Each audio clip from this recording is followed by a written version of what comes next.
La Carta Magna, la PEPA, la Constitución de Cádiz, ya saben, eso que nos ocupa a los medios de comunicación tanto durante estos días. Lo mismo dentro de 200 años, cuando hablen de la Constitución del 78, por ejemplo, aparece gente vestida de época, de nuestra época, salga a las calles para representar cómo vivíamos entonces. ¿Se imaginan cómo sería ese desfile? Bueno, aunque nos encantaría verlo, ese momento, por razones obvias, no podremos asistir a él. Así pues, nos toca reflexionar sobre la Constitución de Cádiz, sobre la que tenemos perspectiva histórica. Y en esta ocasión queremos añadirle un punto de vista valenciano. Hubo muchos valencianos allí representados y queremos analizar cuál fue su papel con la comisaria María José Ferrer de San Segundo, comisaria de los actos de este bicentenario en la Comunitat Valenciana. Benvinguda. Gràcies Gustavo. Gràcies. Quan algú reflexione dins de 200 anys sobre el que va ser la Constitució del 78, com li agradaria que ens recordaren? Pues yo creo que lo fundamental de la Constitución del 78 es que trajo las libertades a España, que reconstituyó derechos y que fue un momento de consenso histórico. Algo que podemos decir respecto también de la Constitución de 1812, con la salvedad de que fue la primera que tuvimos en España y por tanto fue la de 1812 el kilómetro cero de la democracia. ¿Qué hubiera pasado si no hubiera existido esa Constitución? Bueno, pues de alguna manera la del 78 tuvo como referente, y todas las que hubo durante el siglo XIX y el siglo XX, tuvo como referente a la Constitución, a la primera que nos dimos en España. Para mí, el 78 como el 12 fue luz después de sombra, fue derechos, fue libertades y fue compromiso cívico y ciudadano. Bueno, pues ya se ocuparán de hacerlo los que hagan la entrevista y los que respondan dentro de 200 años. Ahora, bueno, cuando hablen de... Inventan algo, Gustavo, sí. y estamos aquí crionizados o algo. ¿No? Qué optimismo. En fin, pero reflexionemos sobre la de Cádiz. Sí. ¿Qué importancia tuvo realmente? Pues, mira, como te decía, fue la primera Constitución sí. de España. Y además llegó a España de una forma muy sorprendente. España era un país en el antiguo régimen, con régimen absolutista, con señoríos, con privilegios, con castas, con una cosa que se llama sufragio censitario, que decir que no había sufragio, posibilidad de votar, etcétera. Y de la noche a la mañana, seguramente porque nos unió en la lucha contra un enemigo común, como eran los franceses, que por otro lado son los que traían las ideas liberales con su constitución.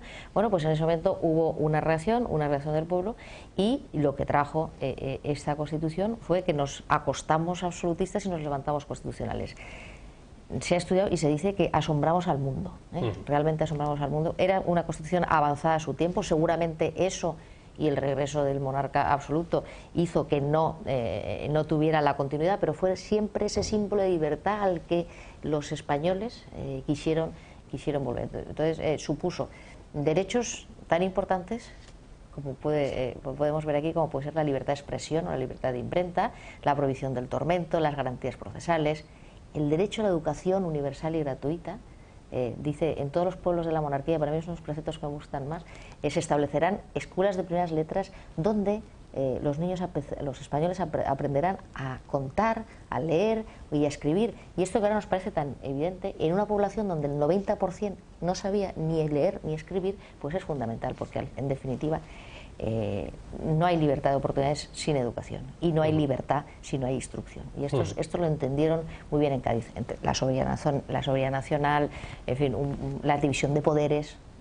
En definitiva, aquella lucidez, aquel entusiasmo y la capacidad de sacrificio nos han traído el régimen de libertades que ahora disfrutamos y que hay que actualizar, claro. Había mucha gente interesante, mucho valenciano con una apasionante historia detrás y que defendía como pocos sus ideales en esos días. ¿Qué políticos valencianos le hubiera gustado ver a día de hoy? ¿A quién le hubiera gustado conocer de aquel entonces? Bueno, mira, todos, ¿no? Porque yo creo que todo el mundo aporta, y de todos los que hubieron, que venían de muchas partes, es decir, no solo de la ciudad de Valencia, Bocairent, Ayelo Malferit, Xilxes, Planes, Oliva, Xàtiva, Bocairent, en fin, no quiero dejarme a nadie porque en muchos sitios me preguntan, en el meu poble ni había diputat, porque es verdad que gusta saber de dónde salió el barco, lo digo porque de Santa Pola, salió el barco de Santa Pola, algunos fueron apresados por los franceses y no llegaron. En realidad la vida fue apasionante. De todos hay dos figuras que se han destacado. Uno se llamó Joaquín Lorenzo Villanueva, era de Xàtiva, pertenecía al sector liberal. Sí. Y una de las cosas fundamentales de Joaquín Lorenzo Villanueva es que su discurso fue uno de los que acabó con la Inquisición en España, de la que él había formado, porque él había formado parte del Santo Oficio, lo cual realmente es importante. Se exilió y murió en Dublín y hizo cosas tan increíbles para un español de nuestro tiempo como escribir tratados en inglés, de todo, desde periodismo, de filosofía, etcétera. Y el otro era Francisco Javier Borrull. Mucha gente me dice, oye, ¿y entonces la calle Borrull, la de aquí de Valencia? Digo, efectivamente, un diputado de Cádiz, que hay gente que no lo sabe, o que no lo sabíamos cuando no habíamos estudiado era del sector conservador. Lo que pasa es que se destaca de él, y por tanto estaban enfrentados, que fue muy foralista. Él defendió lo que era entonces el Reino de Valencia, el que hubiera lo que ahora llamaríamos autonomía y derechos forales, pues como pudo ser el mantenimiento del Tribunal de las Aguas o derechos históricos. Él era catedrático de Derecho Civil y realmente, pues por ejemplo, acuñó moneda propia, organizó un sorteo de lotería para luchar contra los franceses, es decir, realmente tuvo una cierta importancia. Y yo destacaría un último que no era diputado, pero tuvo una importancia interesante, fue el que llamado Taquígrafo Martí, que el de la calle también, que gracias a él y al hermano de Villanueva, que era diputado, se construyó un diario de sesiones en las Cortes, porque fue el inventor de la taquigrafía. En total, ¿cuántos valencianos? Había una veintena, es decir, digo una veintena porque hubo quien no llegó, había 17 digamos, elegidos directamente, otros 3 elegidos de otra forma, uno no llegó y luego había 5 suplentes, digamos una veintena, alguno murió incluso en Cádiz. Es un momento épico, una batalla con los franceses llegando, en fin, yo creo y llegar al entusiasmo y a la emoción de salir a la calle y decir, españoles, ya tenéis constitución. Es un tema muy bonito, realmente asombró al mundo. Y fíjate que la copiaron de muchos sitios. Por supuesto, toda Iberoamérica. El proceso de independización de Iberoamérica proviene de allí, porque en esas Cortes había diputados de Filipinas, no solo de peninsulares, sino de Iberoamérica. Y, por ejemplo, influyó en constituciones como la de Nápoles, como la de Portugal, y se tradujo al ruso solo un año después. En 1813 ya estaba traducido al ruso.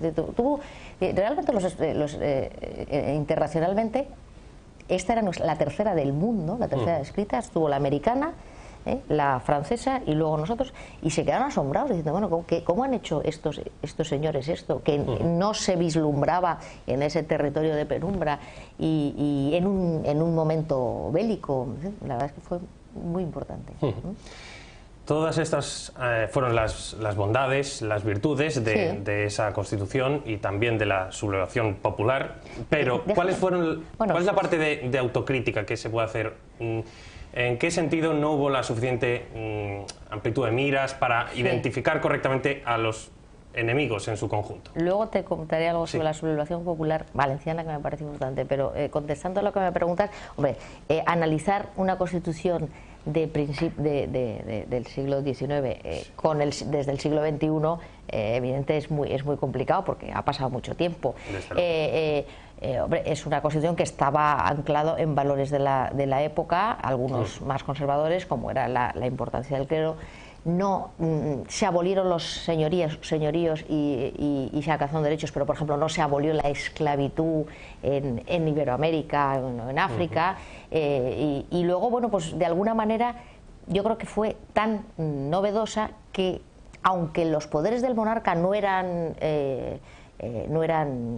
totalmente limitados, porque tenía un cierto margen, aunque había división de poderes, yo creo que fue demasiado para este monarca, ¿no? Y que era Fernando VII, y esa fue la razón por la que la abolió precisamente en Valencia, firmó el decreto en Valencia. Yo creo que, bueno, evidentemente, bueno, hay algo fundamental, que era que no había sufragio universal, exactamente, ni femenino, pero, por ejemplo, es que en Suiza no lo hubo hasta 1971, y es un país muy avanzado. Y en cuanto, si te parece que te cuente algo de la sublevación popular. Sí, porque Valencia tuvo un papel Es que importantísimo, ¿no? Para mí, en desviar un poco lo que eran. Claro, yo es un tema que cuento porque eso a veces solo contamos con nuestros políticos o con nuestros diputados, pero es que el pueblo también es importante y entonces Napoleón, efectivamente, nosotros no entrábamos en su ruta porque él entraba por Vitoria y por Gerona, bajaba hacia abajo, ¿entiendes? Por ahí, hacia Madrid, y entonces, bueno, cuando llegamos aquí